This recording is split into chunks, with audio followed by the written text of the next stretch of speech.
శివరాత్రికి ఏం చేయాలి, ఎలా జరుపుకోవాలి? శివరాత్రే యోగరాత్రి.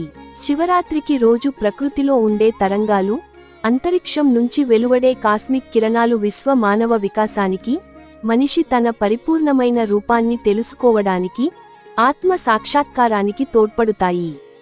అందుకే శివరాత్రికి కొన్ని ప్రత్యేక నియమాలు విధించారు. ఉపవాసం. శివరాత్రికి చేసే ఉపవాసానికి, జాగరణకు విశేష ప్రాధాన్యం ఉంది. శివరాత్రి అందరూ ఉపవాసం చేయాలని శాస్త్రం చెబుతుంది.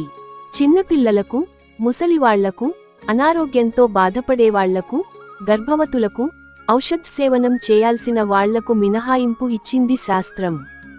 ఉపవాసం ఉండే ముందు రోజు, ఉపవాసం మరుసటి రోజు మాంసాహారం, గుడ్డు మొదలైనవి తినకూడదు, మద్యపానం చేయకూడదు.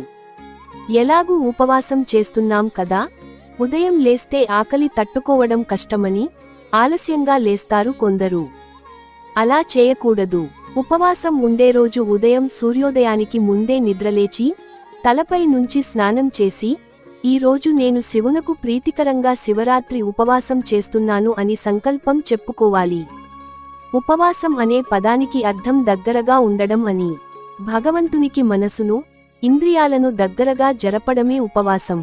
ఆరోగ్యపరంగా చూసినప్పుడు ఉపవాసం శరీరంలో ఉన్న విషపదార్థాలను తొలగించడంతో పాటు శరీరంలో ప్రాణశక్తిని, ఇంద్రియ నిగ్రహాన్ని పెంచుతుంది.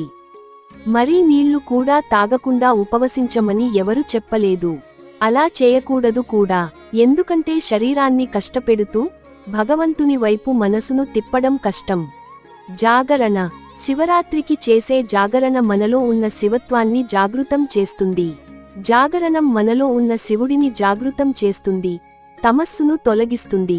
సినిమాలు చూస్తూనో, పిచ్చి కబుర్లు చెప్పుకుంటూనో, కాలక్షేపం చేస్తూనో చేసే జాగరణకు అది జాగరణ అవ్వదు, కాలక్షేపం మాత్రమే అవుతుంది. అప్పుడు పుణ్యం రాకపోగా, ఆ సమయంలో మాట్లాడిన చెడు మాటల వలన పాపం వస్తుంది. శివరాత్రి మరునాడు ఉదయం శివాలయాన్ని సందర్శించి, ప్రసాదం తీసుకుని, ఇంటికి వచ్చి భోజనం చేసి ఉపవాస వ్రతం ముగించాలి. అందరూ గుర్తుపెట్టుకోవలసిన ముఖ్య విషయానికి, శివరాత్రి నాడు ఉపవాసం, జాగరణ చేసినవారు, తరువాతి రోజు రాత్రి వరకు నిద్రించకూడదు. అప్పుడే సంపూర్ణఫలం దక్కుంటుందని చెప్తారు.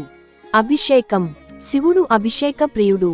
శివుడికి కాసిన్ని నీరు పోసినా సంతోషంతో పొంగిపోతాడు.